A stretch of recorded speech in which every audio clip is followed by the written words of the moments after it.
அனைவருக்கும் வணக்கம். நான் உங்க நிலா. நான் யாழினி திருமுகம். இது சட்டம் ஒரு வகுப்பறை presented by Shri Kalaimagal Vidya Mandir matriculation higher secondary school Gummidipoondi. இன்றைய எபிசோட் எதை பற்றி அப்படின்னு பார்த்தீங்கன்னா விபத்து, இன்சூரன்ஸ் மற்றும் ஆசி உரிமம் பற்றி தான் தெளிவாக பார்க்க போகிறோம். இதை பற்றி தெளிவாக எடுத்துரைக்கிறதுக்காக நம்ம கூட 2 சட்ட வல்லுநர்கள் இருக்காங்க. முதலாவதாக Jayaraj sir. Sir has 15 years of experience in insurance, banking, civil and criminal cases. வணக்கம் சார். வணக்கம். வணக்கம். அடுத்தபடியாக நம்ம கூட சிவராஜ் சார் இருக்காங்க. Sir has 12 years of experience in civil, criminal மற்றும் இன்சூரன்ஸ். வணக்கம் சார். வணக்கம் மேம். சார், இந்த இன்சூரன்ஸ் அப்படிங்கிறத பற்றி எடுத்தோன்னா ஒரு பாலிசிங்கிறது என்னங்கிறது மக்களுக்கு ஃபஸ்ட்டு நம்ம எடுத்து சொல்லணும். அதே மாதிரி பாலிசி எதன் அடிப்படையில் கொடுக்குறாங்க அப்படிங்கிறதும் கொஞ்சம் மக்களுக்கு தெளிவாக எடுத்து சொல்லிடுங்க. ஒரு பாலிசி அப்படின்னு பார்த்தோம் அப்படின்னு சொன்னால் நம்மளுக்கு ஏற்படக்கூடிய இழப்புகள், அதாவது அது பல்வேறு காரணங்களால், ஒருவேளை நம்மளுக்கு உடம்பு சரியில்லாமல் போகலாம், இல்லை சாலையில் ஒரு விபத்து ஏற்படலாம், அதனால் காயங்கள் ஏற்படலாம். இதனால் நம்மளுக்கு மானிட்டரியாக நிறையா, அதாவது பண இழப்புகள் நிறையா வர வாய்ப்பு இருக்குது. ஸோ அந்த இழப்புகளிலிருந்து நம்ம மீண்டு வர்றதுக்காக உதவுறது தான் ஒரு இன்சூரன்ஸ் பாலிசி.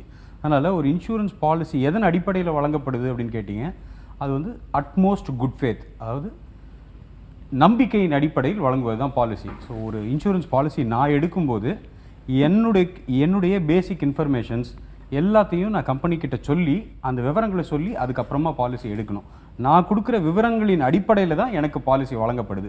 ஒருவேளை அந்த விவரங்கள் தவறான ஏதாவது குறிப்பிட்டிருந்தா அதையே காரணமாக காட்டி கிளைம் அப்படின்னு போகும்போது அந்த கிளைமை வந்து ரிஜெக்ட் பண்ணுறதுக்கு கம்பெனிஸ்க்கு அதிகாரம் இருக்கும்.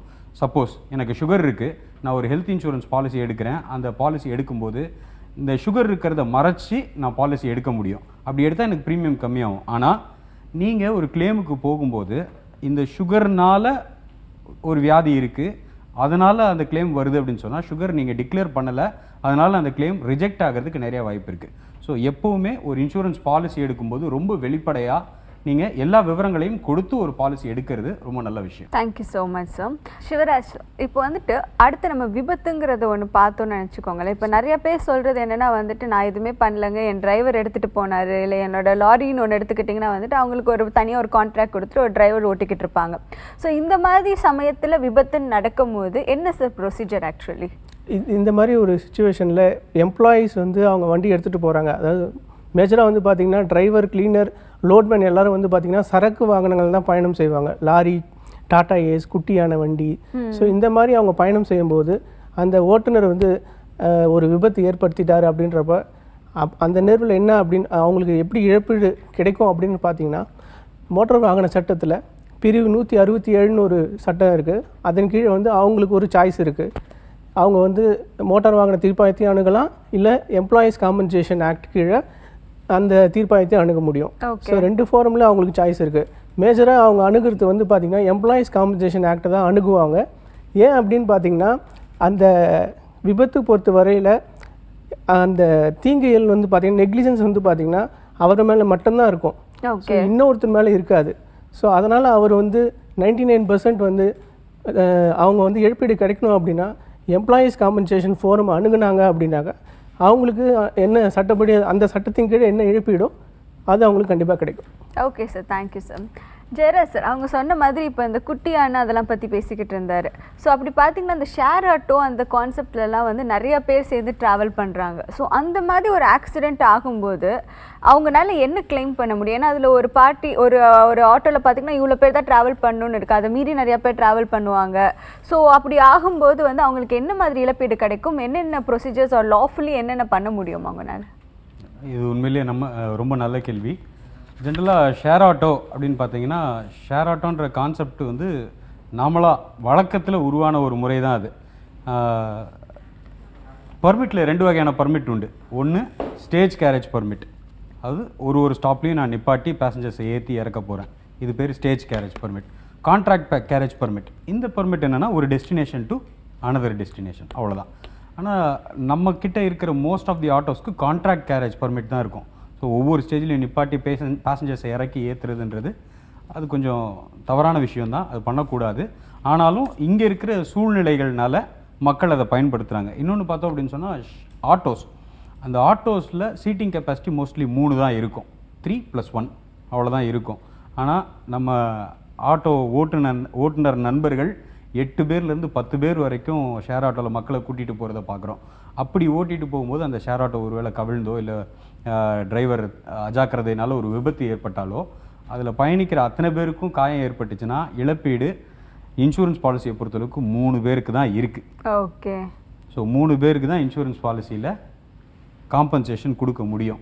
மிச்சம் இருக்கிற 5 பேருனுடைய நிலைமை நீதிமன்றம் தான் தீர்மானிக்கும். ஒருவேளை அந்த ஆட்டோனுடைய முதலாளியே அந்த இழப்பீட்டை தன் கையை விட்டு கொடுக்க வேண்டிய ஒரு சூழ்நிலை வரலாம்.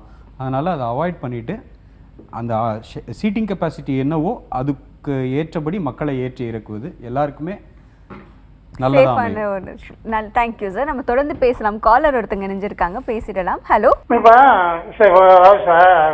இப்போ இன்சூரன்ஸ் நம்ம 2 வீலருக்கு எடுக்கிறோம். Okay sir. அதில் வந்து தேர்ட் பார்ட்டின்றாங்க, சிங்கிள் பார்ட்டின்றாங்க. ஓகே. அது நம்ம இன்சூரன்ஸ் வருஷம் எடுக்க சொல்கிறாங்க போலீஸ்காரங்க ஃபுல்லாக டிராஃபிக்கில். நம்ம எடுத்துடுறோம். கரெக்ட். அது எதுக்குங்க யூஸ் பண்ணுறது என்ன ஒன்றும் புரிய மாட்டேங்குது.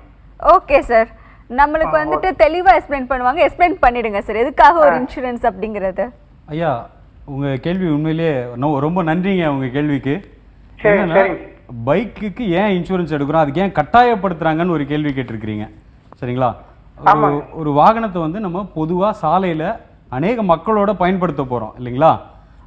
அதில் நம்மளுடைய அஜாக்கிரதை இல்லை வேற ஒருத்தருடைய அஜாக்கிரதை இதனால் விபத்துகள் நேரிட வாய்ப்பு இருக்குது. சரிங்களா? ஒரு விபத்து நடந்துச்சுன்னா அதில் யாரோ ஒருத்தவங்க பாதிக்கப்பட போகிறாங்க. அந்த பாதிக்கப்படுற நபர் இருக்கார் இல்லையா, அவரை தான் தேர்ட் பார்ட்டின்னு சொல்லுவாங்க. அதாவது அந்த வாகனத்தின் உரிமையாளருக்கும் இல்லை இன்சூரன்ஸ் கம்பெனிக்கும் சம்மந்தம் இல்லாத சாலையில் இருக்கிற ஒரு நபர். அப்படி அவருக்கு அடிபட்டுச்சுன்னா அவருக்கு இழப்பீடு கொடுக்கணும்னு வச்சுக்கோங்களேன். அடிப்படலாம், இல்லை அவர் இறந்தே கூட போகலாம் அந்த விபத்துனால. அவருக்கு இழப்பீடு கொடுக்கணும்னா அது சிம்பிளாக 30,000லையும் முடியலாம், இல்லை 10 கோடி வரைக்கும் கூட போகலாம்.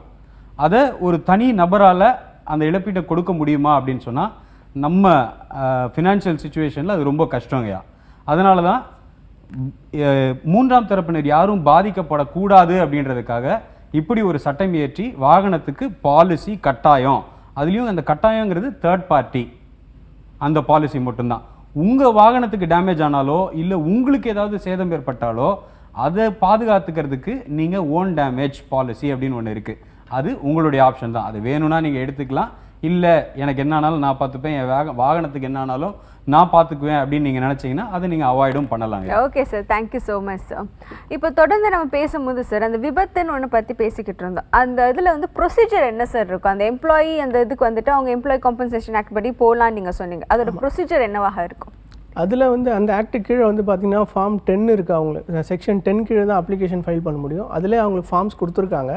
ஸோ அந்த சட்டத்தின் கீழே வந்து அந்த ஃபோரமை அவங்க அணுகணும். எல்லா டிஸ்ட்ரிக்ட்லேயும் இருக்குது அந்த ஃபோரம். ஓகே. ஸோ அந்த ஃபோரமில் போயிட்டு இவங்க இழப்பீடு வந்து கிளைம் பெட்டிஷனும் அதுக்கான டாக்குமெண்ட்ஸ் வந்து கேட்பாங்க, அந்த கிளைம் ரிலேட்டடான டாக்குமெண்ட்ஸை. ஸோ நீங்கள் ஃபைல் பண்ணிங்க அப்படின்னா அதை வந்து அங்கே இருக்கவங்க நம்பர் பண்ணுவாங்க. பொதுவாக அது வந்து பார்த்தீங்கன்னா ஒரு கவர்மெண்ட் ஆஃபீஸர் தான் அவர், கமிஷனர் அப்படின்றவர். ஸோ அவங்க வந்து அதை ஒரு வழக்காக எடுத்து அட்ஜுடிகேஷன் பண்ணுவாங்க. ஸோ அந்த வழக்கை வந்து என்ன சொல்கிறாங்கன்னா அந்த சட்டத்தின் கீழே வந்து 90 நாட்களுக்குள்ளே முடித்து அவங்களுக்கு விரைந்து இழப்பீடு கொடுக்கணும் அப்படின்றது அந்த சட்டத்திலே கொடுத்துருக்காங்க. ஸோ அதனால் வந்து மேஜராக அந்த கேசஸ் ஃபைல் பண்ணுறவங்க அப்படின்னு பார்த்தீங்கன்னா அந்த கேஸில் இருக்கவங்க வந்து அந்த விபத்துக்கு காரணமானவங்க மட்டும்தான் அங்கே கேஸ் ஃபைல் பண்ணியிருப்பாங்க. ஸோ அதனால் யார் ஒருத்தர் விபத்து ஏற்படுத்திட்ட பிறகு அவர் தான் தீங்கு செஞ்சார் அப்படின்னு நினச்சிட்டு வருத்தப்பட தேவையில்லை. அவருக்கும் இழப்பீடு உண்டு அப்படின்றது தான் அந்த சட்டத்தில் கொண்டு வந்திருக்காங்க, பணியாளர் இழப்பீடு சட்டத்தின் கீழே. ஸோ அதனால் நெக்லிஜென்ஸ் அவங்க மேலே இருந்தாலும் still they are entitled for காம்பன்சேஷன்றது தான் அந்த அங்கே இருக்க சட்டம். ஸோ அங்கே வந்து அவங்க மேஜராக ப்ரூவ் பண்ண வேண்டியது 3 விஷயம் தான் ப்ரூவ் பண்ணோம். என்ன ஃபஸ்ட்டு வந்து அந்த விபத்தானது முதலாளி தொழிலாளி விபத்து நடக்கும்போது வேலை நிமித்தமாக நடந்ததா, இந்த கோர்ஸ் ஆஃப் எம்ப்ளாய்மெண்ட் நடந்ததா அப்படின்றத ஃபஸ்ட்டு பார்ப்பாங்க. ரெண்டாவது வந்து அவர் பணியின் போது அந்த விபத்து ஏற்பட்டதா, அந்த பணியின் காரணமாக விபத்து ஏற்பட்டது இல்லைங்களா, அதனால் இயலாமை வந்ததா அப்படின்றத 3 விஷயங்கள் பார்ப்பாங்க. ஸோ அது 3த்தையும் பார்த்துட்டு அதுக்கான இழப்பீடை கொடுப்பாங்க. Okay sir, thank you sir. Sir இந்த இழப்பீடுன்னு பேசும்போது ஒரு கம்ப்யூட்டேஷன் ப்ராசஸ்ன்னு ஒன்று இருக்கும். ஸோ அதோட கம்ப்யூட்டேஷன் ப்ராசஸ் கொஞ்சம் எக்ஸ்பிளைன் பண்ணிடுறீங்களா சார் நீங்கள்? மோட்டார் வாகனத்தை பொறுத்தளவுக்கு நம்ம இழப்புனா 3 விதமாக பிரிக்கலாம். ஒன்று காயம், இன்னொன்று இறப்பு, இன்னொன்று சொத்து, அதாவது நம்ம பொருளுக்கு ஏற்படக்கூடிய சேதாரங்கள் அப்படின்னு 3 விதமாக பிரிக்கலாம். இப்போ காயம் அப்படின்னு எடுத்துக்கிட்டோம் அப்படின்னு சொன்னால் அந்த காயத்தினால அவர் எவ்வளோ ட்ரீட்மெண்ட் எடுக்கிறாரு, அந்த ட்ரீட்மெண்ட்டில் அவருக்கு என்ன செலவு, அது ஒன்று. அந்த காயத்தினால அவருக்கு வேலைக்கு போக முடியாத ஒரு சூழ்நிலை ஏற்படலாம். ஸோ அவர் எத்தனை மாதம் வேலைக்கு போகாமல் இருக்கிறாரோ அதனால் அவருக்கு ஏற்படக்கூடிய வருமான இழப்பு. அதுக்கப்புறம் பார்த்தீங்கன்னா அவர் கூட இருந்து ஒருத்தர் பணிவிடை செய்ய வேண்டியது இருக்கும், அட்டெண்டர் சார்ஜஸ்ன்னு சொல்லுவாங்க, ஊட்டச்சத்தான உணவு எடுக்க வேண்டியது இருக்கும், அதுக்கான காம்பன்சேஷன். ஸோ இப்படி பல்வேறு தலைப்புகளில் நீதிமன்றம் ஒரு அமௌண்ட்டை வர வைப்பாங்க. இப்போது பார்த்தோம் அப்படின்னு சொன்னால் அதுலேயும் 2 மெத்தட் இருக்குது. இது ஒரு 2 எபிசோடுக்கு முன்னாடி சிவகோலப்பன் அழகாக சொல்லியிருப்பார், percentage method and multiplier method. இந்த 2 மெத்தடும் கோர்ட் தீர்மானிக்கும். எப்படி தீர்மானிக்கும்னா, இந்த இயலாமை, இந்த அவருக்கு ஏற்பட்ட காயத்தினால அவருடைய பணிக்கும் நேரடியாக பாதிப்பு இருக்கும் பட்சத்தில், ஃப்யூச்சர்லேயும் அவருக்கு பாதிப்பு இருக்கும் பட்சத்தில், அது ஒரு ஆம்புடேஷன் எடுத்துக்கோங்க. ஒருத்தருக்கு காலை வெட்டி எடுக்க வேண்டிய சூழ்நிலை வந்துருச்சுன்னா அவரால் ஃப்யூச்சரில் தொடர்ந்து வேலை செய்ய முடியாது. அந்த சூழ்நிலையில் மல்டிப்ளையர் மெத்தட் அப்படிங்கிறத எடுப்பாங்க. இல்லை அது ஒரு டெம்பரரி பீரியட் தான், அதுக்கப்புறமா அவர் ரெக்கவர் ஆகி தன்னுடைய பணியை தொடர முடிகிற ஒரு கண்டிஷனில் இருந்தார் அப்படின்னு சொன்னால் இந்த மல்டிப்ளையர் மெத்தட் எடுக்க மாட்டாங்க, பர்சன்டேஜ் மெத்தடுன்னு சொல்லுவாங்க. ஸோ ஒவ்வொரு காலகட்டத்திற்கும் ஒரு அளவீடு இருக்குது. ஒரு காலத்தில் 3500 பர் பர்சன்டேஜ் எடுத்துகிட்டு இருந்தாங்க. இன்றைக்கி as on date 8000 9,000 per percentage கொடுத்துட்ருக்காங்க. ஸோ ஒவ்வொரு வருஷத்துக்கும் ஏற்ற மாதிரி அது மாறும். அதே டெத்துன்னு வரும்போது இறந்தவருடைய வயசு, அவருடைய வருமானம், அவரை சார்ந்து எத்தனை பேர் இருக்காங்க, இது எல்லாத்தையும் பேஸ் பண்ணி கேல்குலேஷனை கம்ப்யூட் பண்ணுவாங்க. அது கொஞ்சம் பெரிய ப்ராசஸ், அதை நம்ம இங்கே எக்ஸ்பிளைன் பண்ணி முடிக்க முடியுமான்னு எனக்கு தெரியல. ஸோ இதெல்லாம் காரணிகள், இந்த காரணிகளை பேஸ் பண்ணி தான் காம்பன்சேஷன் கம்ப்யூட் பண்ணுவோம். Okay sir, thank you so much sir. இப்போ வந்து இந்த காம்பன்சேஷன் ஆஸ்பெக்ட் பார்த்தோம் சார், ஆனால் அது எப்படி ரெக்கவர் பண்ணுறதுன்னு ஒன்று இருக்குல்ல சார். ஏன்னா சில பேர் இன்சூரன்ஸ் வச்சுருப்பாங்க, அவங்களுக்கு இன்சூரன்ஸ் கம்பெனி வந்து கொடுத்துருவாங்க. இன்சூரன்ஸ் இல்லாத ஆளுங்கிட்ட எப்படி வந்துட்டு ஒரு மக்கள் வந்துட்டு ரெக்கவர் பண்ணலாம் சார்? எஸ் மேம், இப்போது பாலிசி இல்லை, ஒரு விபத்து நடந்துருச்சு, ஆனால் அந்த விபத்து ஏற்படுத்திய வாகனத்துக்கு முறையான காப்பீடு இல்லை அப்படின்னு தெரிய வந்துடுச்சு. அப்போது அவங்க வந்து எப்படி இழப்பீடு பெற முடியும் அப்படின்றது கேள்வி. ஸோ அது வந்து பார்த்திங்கன்னா மேஜராக வந்து அந்த அந்த வண்டி இடிக்குது இல்லைங்களா, எந்த வண்டி தீங்கு இழைக்குதோ அந்த வண்டியோட ஓனர் வந்து ஒரு நல்ல ஒரு பொசிஷனில் இருக்கார், இல்லை அந்த வண்டி வந்து ஒரு கம்பெனியோட வண்டி, அந்த மாதிரி இருக்கும் நேர்வில் வந்து அவங்க வந்து அவர் ஒரு இதே ஃபார்மேட்டு தான், இதே கிளைம் தான் அவர் ஃபைல் பண்ணணும். இதே வழக்கை வந்து நீதிமன்றத்தில் ஃபைல் பண்ணி அவங்கள மட்டும் பார்ட்டியாக காமிச்சு இழப்பீடு கேட்கணும். ஸோ இப்போ கோர்ட் வந்து அவங்க மேலே அவார்டு வந்து ஆஸ் யூஷுவல் என்ன ப்ரொசீஜரோ அதன்படி தான் போடுவாங்க. ஸோ அப்போது அந்த மாதிரி நேர்வில் அவங்க வந்து பணம் கட்டலை அப்படின்னாக்கா அதுக்கு தனியாக ஒரு ப்ரொசீஜர் இருக்குது. இபி ப்ரொசீடிங்ஸ் சொல்லிட்டு எக்ஸிக்யூஷன் ப்ரொசீடிங்ஸ் ஸ்டார்ட் பண்ணுவாங்க. ஸோ அந்த ப்ரொசீடிங்ஸ் கீழே வந்து இவங்க வந்து மனு தாக்கல் செய்து அவங்கக்கிட்டேருந்து பணத்தை ரெக்கவர் பண்ணலாம். அப்படி இல்லை அப்படின்னாக்கா இன்னொரு ஆப்ஷன் இருக்குது.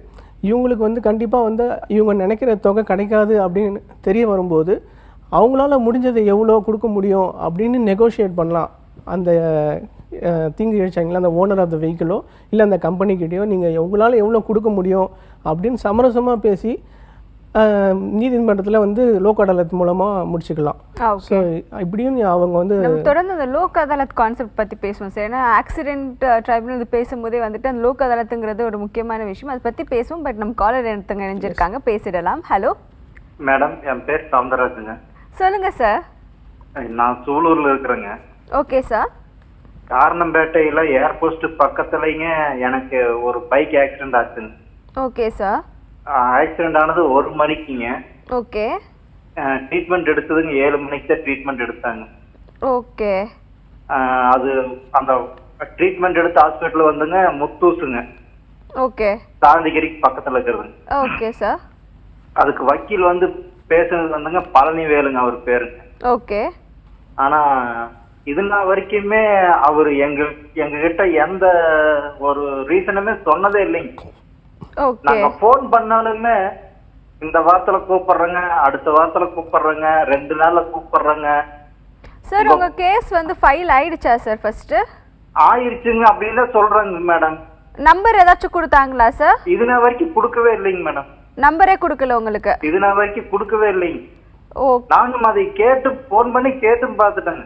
சரி சரி. 2 நாள்ல நான் சொல்றேங்க, 3 நாள் சொல்றேங்க அப்படின்னு சொல்றாங்க. உங்களுக்கு எங்க சார் ஆக்சிடென்ட் ஆச்சு? நீங்க சார் மேடம் சூலூர்ல இருந்து பல்லடம் போற வழியிலங்க காரணம்பேட்டைங்க. Okay okay. அதை விட ஒரு 300 அடிக்கு முன்னாடியே எனக்கு ஆக்சிடென்ட் ஆனது. Okay okay. என்ன விதமான ஆக்சிடென்ட் சார்? மேடம் நான் பைக்லீங்க என் குழந்தைகளுக்கு தீபாவளிக்கு துணிமணி வாங்கிட்டு போனாங்க. Okay sir. நான் கரெக்டான ரூட்ல போயிட்டு இருக்கும்போது ஒன் வேல வந்து ஒருத்தர் அடிச்சு என்னைய பள்ளத்துல தள்ளி விட்டு போயிட்டாரு.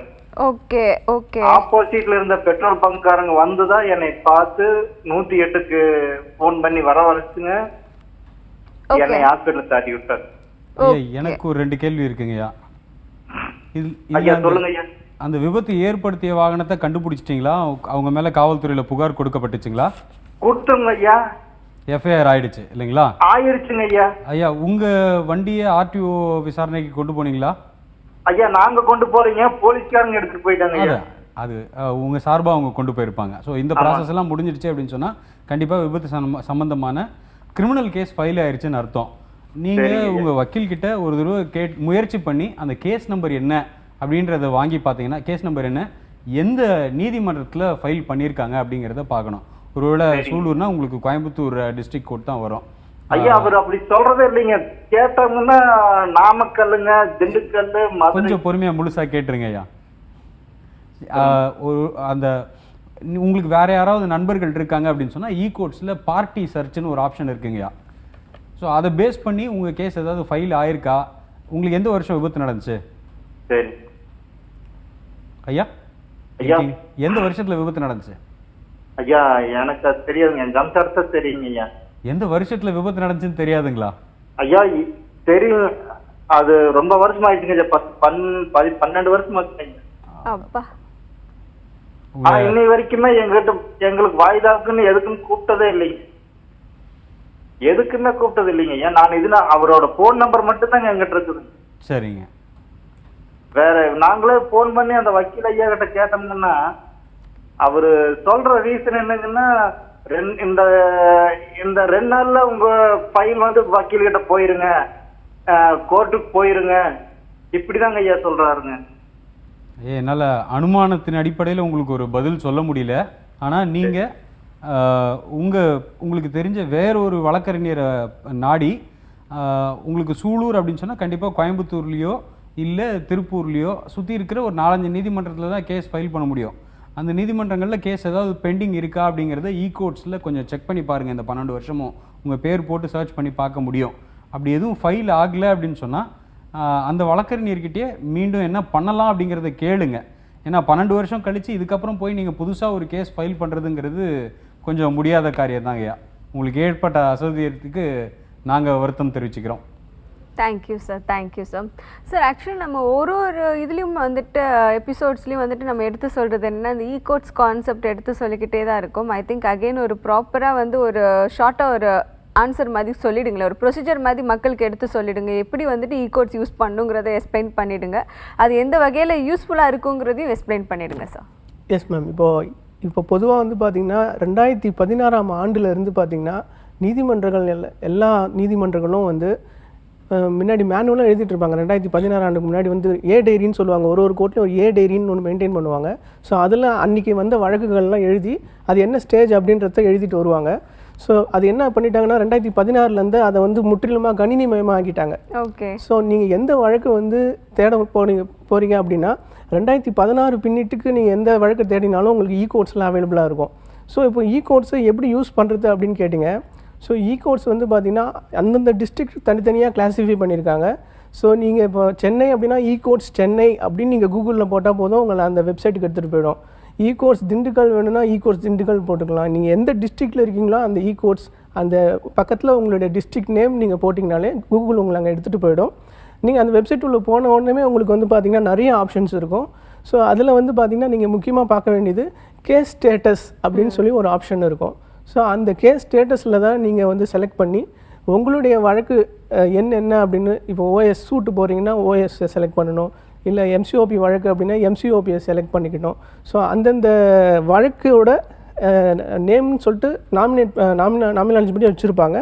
ஸோ அந்தந்த வழக்கு நேமை நீங்கள் என்டர் பண்ணீங்க அப்படின்னா அதுக்கான நம்பர் கேஸ் நம்பர் இயரை கொடுத்துட்டீங்க அப்படின்னா அதில் உங்களுக்கு வந்து அவங்க கணினியில் பதிவு செஞ்சுருப்பாங்க இல்லைங்களா அந்த வழக்கோடைய வரலாறு. ஸோ அது வந்து நீங்கள் வீட்டில் இருந்தபடியே ஃபோனில் போய் பார்த்துக்கலாம், எங்கே இருந்தாலும் நீங்கள் அக்சஸ் பண்ணிக்கலாம். உங்களுடைய வழக்கு எந்த ஸ்டேஜில் இருக்குது, அடுத்தது என்றைக்கு வருது, உங்கள் வழக்கு தீர்ப்பு ஆயிடுச்சு அப்படின்னா அந்த தீர்ப்புக்கான ஜட்ஜ்மெண்ட்டும் அதுலேயே அப்லோட் பண்ணிவிடுவாங்க, இதுதான் தீர்ப்பு அப்படின்னு சொல்லிட்டு. ஸோ நீங்கள் அதிலே பிரிண்ட் அவுட்டும் எடுத்துக்கலாம். புரியுது சார். ஸோ அந்த மாதிரி இந்த 2016 மாதிரி வந்துட்டு நிறையா மக்கள் இந்த மாதிரி வந்துட்டு யாரெல்லாம் வந்துட்டு நான் வந்து அட்வொகேட் கிட்ட கேட்டேன் எனக்கு ஆன்சர் பண்ணேன்னு சொன்னால் வந்துட்டு யாராக இருந்தாலும் கோட்ஸ் போய் அவங்க வந்து பார்த்துக்கலாம். ரொம்ப ஈஸியான It ஒரு is open platform for யார். Yes sir, I can understand sir. Sir நம்ம தொடர்ந்து பேசலாம். நம்ம கூட காலர் ஒருத்தங்க இணைஞ்சிருக்காங்க. ஹலோ. என்னுடைய ஒரு ஃப்ரெண்ட்ஸ் இருக்காங்க, ஒரு கப்புள் ஃப்ரெண்ட்ஸ். அவங்க சம்பந்தப்பட்ட ஒரு ப்ராப்ளம் தான் உங்களுக்கு நான் சொல்ல போறேன். சொல்லுங்க சார். அவங்க வந்து சென்னையில அவங்க ஒர்க் பண்ணிட்டு இருக்கும்போது ஒரு 2 வீலர் ரோட்ல ஒரு கார் ஆக்சிடென்ட்ல அவங்களுக்கு சஃபர் ஆச்சு. அது கோர்ட்டு கேஸ் போயிட்டு அவங்களுக்கு காம்பன்சேஷன் அவாய்ட் பண்ணாங்க. அந்த ஹஸ்பண்ட் மட்டும் தான் பிளாஸ்டிக் சர்ஜரி பண்ணாங்க, ஒய்ஃப்க்கு எதுவும் ஒன்றும் இன்ஜுரி இல்லை. அது ஒரு சென்னையில நடந்திருந்தது. அவங்க திருப்பி இப்ப பாண்டிச்சேரிக்கு ஷிஃப்ட் ஆயிட்டு ஹெல்த் இன்சூரன்ஸ் பாலிசி வந்து அவங்க கேட்டிருக்காங்க. அவங்க ஹெல்த் இன்சூரன்ஸ் பாலிசி கேட்கும்போது அந்த இன்சூரன்ஸ் கம்பெனி வந்து இந்த பாஸ்ட் ஹிஸ்டரியை பத்தி கேட்டிருக்காங்க. அப்போ அந்த பாஸ்ட் ஹிஸ்டரியில இந்த மாதிரி ஆக்சிடென்ட் ஆன விஷயம் சொன்ன உடனே அவங்க வந்து ஒய்ஃபுக்கும் சைல்டுக்கும் பாலிசி தருவோம், ஆனா ஹஸ்பண்டுக்கு ஆக்சிடென்ட் ஆனதுனால அவருக்கு நாங்க பாலிசியில கொடுக்க முடியாது அப்படின்னு சொல்லிட்டு அவுட்ரைட் டினை பண்றாங்க. அவங்களோட ஆக்சிடென்ட் ஆனது அவங்களோட மிஸ்டேக்கே கிடையாது. அது கோர்ட் ஃபைனலைஸ் ஆயிட்டு something which they can't to anything about. அதுக்காக இப்போ அட்லீஸ்ட் உங்களுக்கு ஆக்சிடென்ட் ஆயிடுச்சு பிரீமியம் அதிகமா கொடுங்கன்னு சொல்லியிருந்தாலும் பரவாயில்ல, அவுட்ரைட் உங்களை பாலிசியில சேர்க்கவே முடியாதுன்னு சொல்றது கரெக்டா? இன்சூரன்ஸ் சார் தான் சொன்னாங்க, இன்சூரன்ஸ் ஒரு எமர்ஜென்சிக்கு கண்டிப்பா தேவைன்னு சொல்லி. அப்போ அந்த எமர்ஜென்சிக்காக தான் அவங்க பாலிசி சேர்க்கிறாங்க. இப்படி எல்லாம் ஒரு எக்ஸ்கியூஸ் சொல்லி ஒரு இன்சூரன்ஸ் கொடுக்கறத டினை பண்றது அது கரெக்டா? எனக்கு அது புரியல. அவங்க வந்து என்கிட்ட இது மாதிரி ஆச்சுன்னு சொன்னாங்க. நானும் இதை நான் கேட்கறேன்னு சொன்னா உங்க ப்ரோக்ராம் பார்த்தோன்னே எனக்கு ஒரு இன்ட்ரெஸ்ட் வந்துச்சு. சரி உங்ககிட்ட அதை ஷேர் பண்ணி நீங்க என்ன சொல்யூஷன் தரீங்கன்னு கேட்கறது. புரியுது சார், ஒரு நல்ல கேள்வி. நம்ம வழக்கறிஞர் உங்களுக்கு ஆன்சர் பண்ணுவாங்க சார். ஐயா, இதில் பார்த்தீங்கன்னா இப்போது ஒரு ஹெல்த் இன்சூரன்ஸ் பாலிசி அப்ளை பண்ணாங்க அப்படிங்கிறதுக்கு ஏதாவது ப்ரூஃப் இருக்கா அவங்க கையில்? ஆல்ரெடி 1 இயர் பாலிசி வச்சிருந்தாங்க. அவங்க பாலிசி 1 இயர் முடிச்சு இன்னொரு கம்பெனிக்கு ஷிஃப்ட் ஆகும்போது இந்த கண்டினியூவேஷனுக்காக கேட்கும்போது அவங்க புதுசா கேட்டாங்க என்னென்னலாம் பாஸ் ஹிஸ்டரின்னு சொல்லி. ஆஃப்டர் 1 இயர் ரன்னிங்க இந்த பாலிசி வந்து ஹஸ்பண்டுக்கு நாங்க கொடுக்க முடியாது. ஐயா, என் கேள்வி ரொம்ப சிம்பிள்ங்கய்யா. அவங்க ரோல் ஓவருக்கு வேற ஒரு கம்பெனிக்கு அப்ளை பண்ணாங்கன்னு சொல்றீங்க இல்லையா? அந்த அப்ளிகேஷன் கொடுத்ததுக்கு ஏதாவது ப்ரூஃப் வச்சிருக்கீங்களா? அதாவது ப்ரொபோசல் ஃபார்ம் ஒன்று கொடுத்துருப்பாங்க, அந்த ப்ரொபோசல் ஃபார்ம் சப்மிட் பண்ணதுக்கு ஏதாவது ப்ரூஃப் இருக்குங்களா? ப்ரொபோசல் அவங்க சப்மிட் பண்ணி ஃபர்ஸ்ட் லெவல்ல பாஸ் ஆயிடுச்சு, செகண்ட் லெவல்ல டினை பண்ணிட்டு அவங்களுக்கு பண்ண முடியாதுன்னு சொல்லிட்டு வந்திருக்கு. அந்த இவங்க ஃபர்ஸ்ட் ஆஃப் ஆல் ஏஜென்ட் கிட்ட பேசும்போது அவங்க பண்ணிடலான்ற மாதிரி தான் சொல்லியிருக்காங்க. செகண்ட் ஸ்டேஜ்ல போய் தான் அது அக்செப்ட் ஆகுதுன்னு சொல்லிட்டு இவங்களுக்கு டினை பண்ணிட்டாங்க. இல்லை சார், இது எல்லாமே பேப்பர்ஸில் இருக்கா? நீங்க ப்ரொபோசல் ஃபார்ம் கொடுத்ததை அக்னாலேஜ் பண்ணதுக்கும் இல்ல அதை டினை பண்ணதுக்கும் பேப்பர்ஸ்ல உங்ககிட்ட ப்ரூஃப்ஸ் இருக்கா, ரெக்கார்ட்ஸ் இருக்கா? கண்டிப்பா இருக்கும்னு நினைக்கிறேன். ஏன்னா நான் உங்ககிட்ட நான் எதுவும் ஒன்றும் வெரிஃபை பண்ணல. பட் 100% ரிட்டர்ன்ல போய் தான் செகண்ட் லெவலுக்கு போகுதுன்னு சொன்னா அவங்க ஆன்லைன் அப்ளிகேஷன் கண்டிப்பா பண்ணிருப்பாங்கன்னு நம்புறேன். ஐயா சரி, ஓகே. உங்களுக்கு சிம்பிளா ஒரு சொல்யூஷன் சொல்றேன். என்ன அப்படின்னு சொன்னா, ஆல்ரெடி அந்த ஆக்சிடென்ட்னால அவங்களுக்கு என்னென்ன பாதிப்பு இருக்கோ அதை நாங்கள் கவர் பண்ண மாட்டோம் அப்படிங்கிறத மட்டும் வலியுறுத்திட்டு மிச்சம் இருக்கிற மற்ற ஏல்மெண்ட்ஸை நாங்கள் கவர் பண்ணுவோம்னு சொல்லி ஒரு பாலிசி கொடுக்கலாம். அப்படி கொடுக்க முடியாதுன்னு கம்பெனி டினை பண்ணுற பட்சத்தில் நீங்கள் உயர்நீதிமன்றத்தை நாடி அவங்க மேலே ஒரு டைரக்ஷன் கேட்கலாம். அப்போது உயர்நீதிமன்றம் உங்கள் கேஸை கன்சிடர் பண்ணி இன்சூரன்ஸ் கம்பெனி ஏன் பாலிசி கொடுக்க நிராகரிக்குது அப்படிங்கிறதையும் கன்சிடர் பண்ணி பாலிசி கொடுக்கலாமா வேண்டாமா அப்படிங்கிற டைரக்ஷனை உயர்நீதிமன்றம் இன்சூரன்ஸ் கம்பெனிக்கு கண்டிப்பாக கொடுக்கும். சார் நம்ம தொடர்ந்து பேசலாம். பட் நம்ம கூட காலர் எடுத்துங்க இணைஞ்சிருக்காங்க, பேசிடலாம். ஹலோ. ஹலோ. ஹலோ மேம், சொல்லுங்க மேம், உங்க பேர் எங்க இருந்து கால் பண்றீங்க? வணக்கம் மேம், நாங்க சேலத்துல இருந்து பேசுறோம். சொல்லுங்க. வீட்டுக்காரரு கணேஷ், மதர் ஜோதி.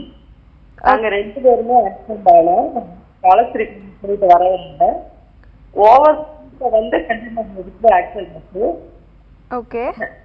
நம்ம வந்து வேலைக்கு அட்மிஷன் பண்ணிருந்தாங்க.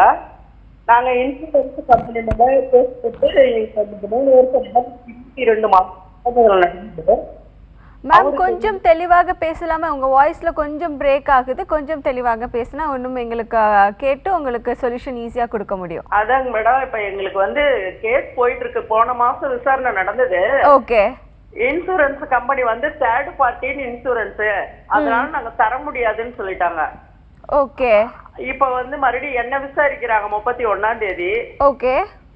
வருமா வராதான்னு தெரியல. நாங்க 2 பேரும், எனக்கு 60 வயசு, அவருக்கு 64. என்ன செய்யறது? எங்க 2 பேரும் தனியா இருக்க. அடிபட்டது எங்க 2 பேத்துக்கு தான். அம்மா, உங்களுக்கு எப்படி ஆக்சிடென்ட் ஆச்சுன்னு கொஞ்சம் தெளிவா சொல்ல முடியுமா? நாங்க காலஸ்ரீ கோயிலுக்கு போயிட்டு வரும்போது கார்ல ஒரு 8 பேர் வந்தோம், கார்பியோ கார்ல. ஓகே.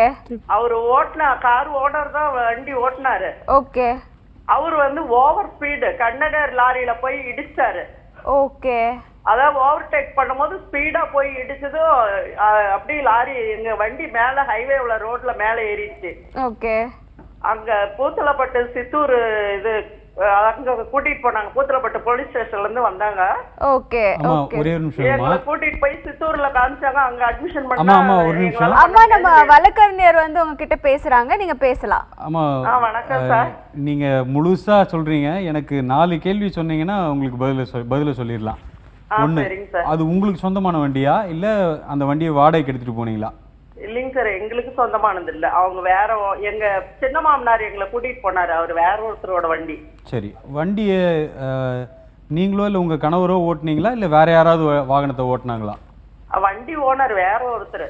ஓனர் இல்லைங்கம்மா, வாகனத்தை ஓட்டுனது கேக்குறேன். ஓட்டுனது வேற ஒருத்தர் தான் ஓட்டுனாங்க. வேற ஒருத்தர் தான் ஓட்டுனாங்க. அந்த வண்டிக்கு பாலிசி இருந்துச்சுங்களாமா? பாலிசி இருந்துச்சுன்னு தான் கேஸ் போட சொன்னாங்க. சரி, அது எந்த வகையான பாலிசின்னு உங்களுக்கு ஏதாவது தெரியுங்களாமா? லைபிலிட்டி ஒன்லி பாலிசியா இல்ல பேக்கேஜ் பாலிசியான்னு உங்களுக்கு ஏதாவது விவரம் தெரியுங்களா? அது எதுவும் தெரியலங்க சார். இப்ப விசாரணை போகும்போது தான் எனக்கு ஒரே ஒரு கேள்விதான்.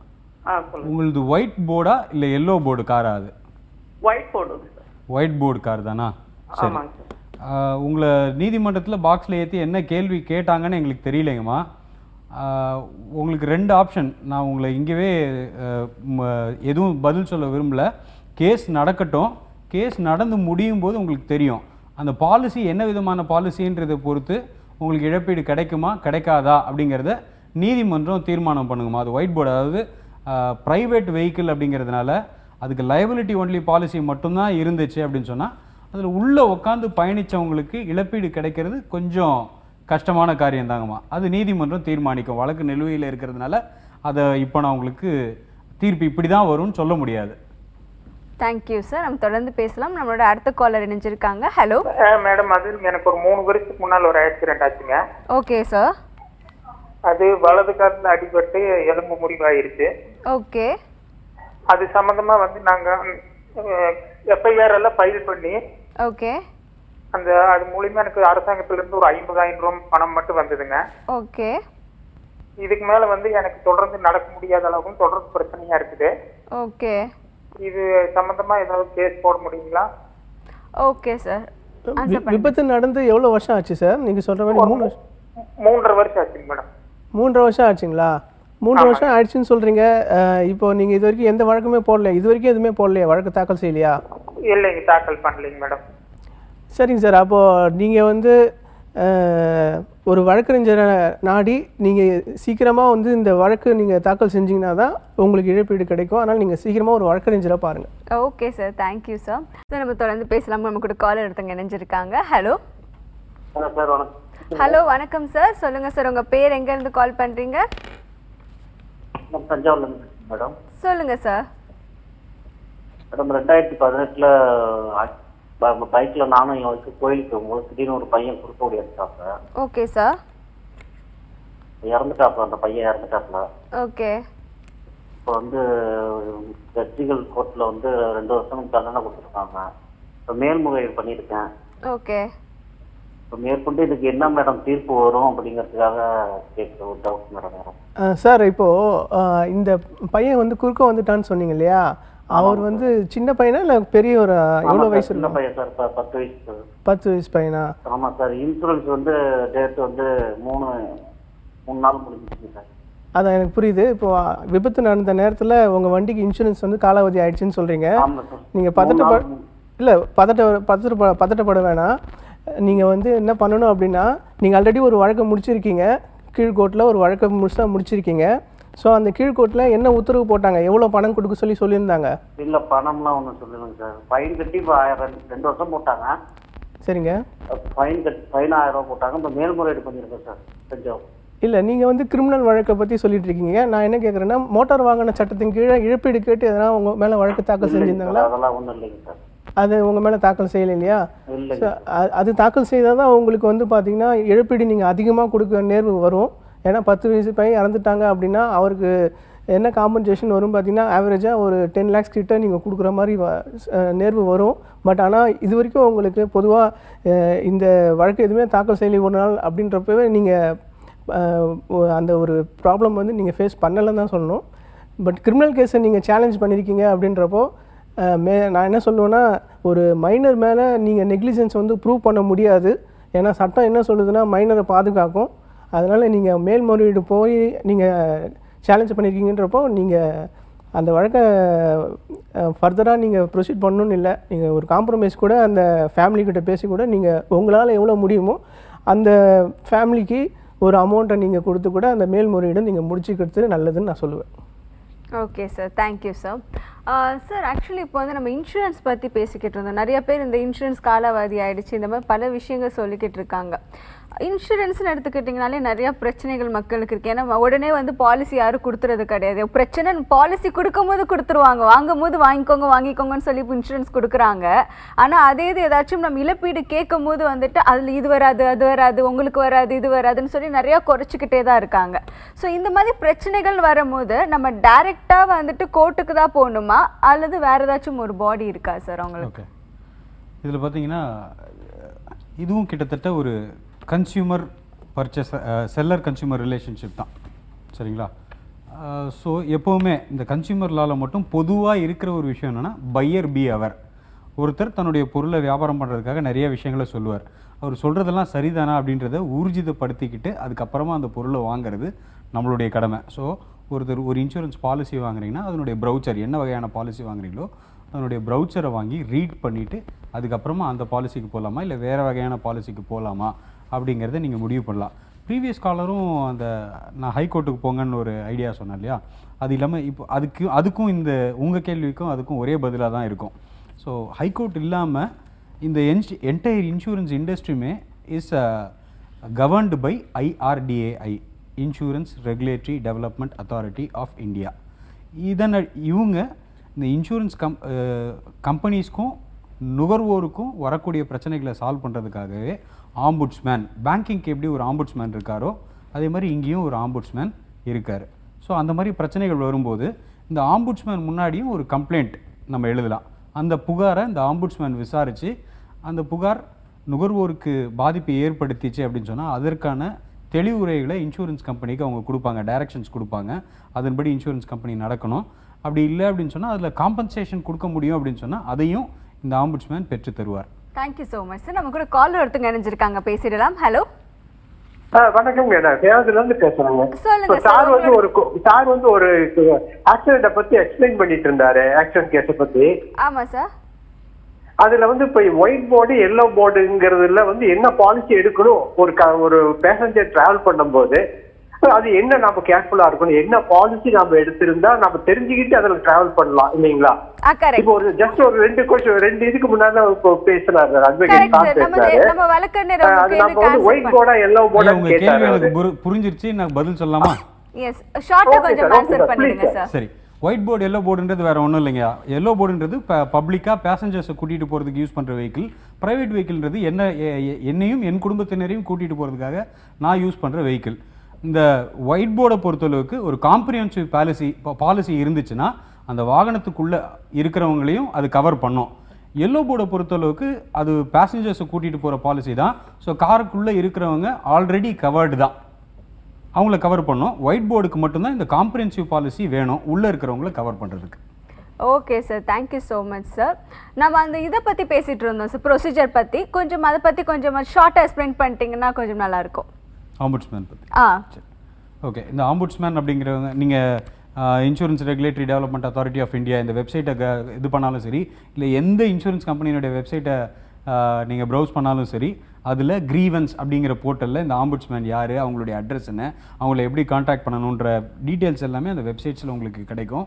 ஸோ நீங்கள் தாராளமாக ஒரு ரெஜிஸ்டர்ட் போஸ்ட் மூலயமா உங்களுக்கு ஒரு கம்ப்ளைண்ட்டை நீங்கள் அனுப்பி வைக்கலாம். இல்லை உங்களுடைய இமெயில் ஐடிக்கு ஒரு கம்ப்ளைண்ட் அனுப்பி வைக்கலாம். உங்கள் கம்ப்ளைண்ட் அவங்க ரெஜிஸ்டர் பண்ண உடனே உங்களுக்கும் ஒரு நோட்டீஸ் வரும் அந்த ஆம்புட்ஸ்மேன் கிட்ட இருந்து. அந்த கம்ப்ளைண்ட்டை விசாரிக்கிறதுக்கு இன்சூரன்ஸ் கம்பெனிஸ்க்கும் ஒரு நோட்டீஸ் போகும். ஸோ உங்கள் ரெண்டு பேருக்கும் ஒரு ஹியரிங் டேட் தேவைன்னா ஃபிக்ஸ் பண்ணுவாங்க. இல்லை இவங்க அனுப்புகிற நோட்டீஸ்லேயே அந்த ப்ராப்ளம் ரிசால்வ் ஆகவும் வாய்ப்பு இருக்குது. சப்போஸ் ரிசால்வ் ஆகலை அப்படின்னா அந்த நோட்டீஸின் அடிப்படையில் ஒரு சின்ன ஹியரிங் நடக்கும். ரொம்ப சீக்கிரமாகவே இந்த ப்ரொசீடிங்ஸ் நடந்து முடிஞ்சிடும். ரொம்பவே தெளிவாக சொன்னீங்க சார். ஜெயராஜ் சாருக்கும் சிவராஜ் சாருக்கும் எங்களுடைய சட்டம் ஒரு வகுப்பறை சார்பாக ரொம்ப நன்றி. Thank you so much sir. இது சட்டம் ஒரு வகுப்பறை, presented by Shri Kalaimagal Vidya Mandir matriculation higher secondary school, Gummidipoondi.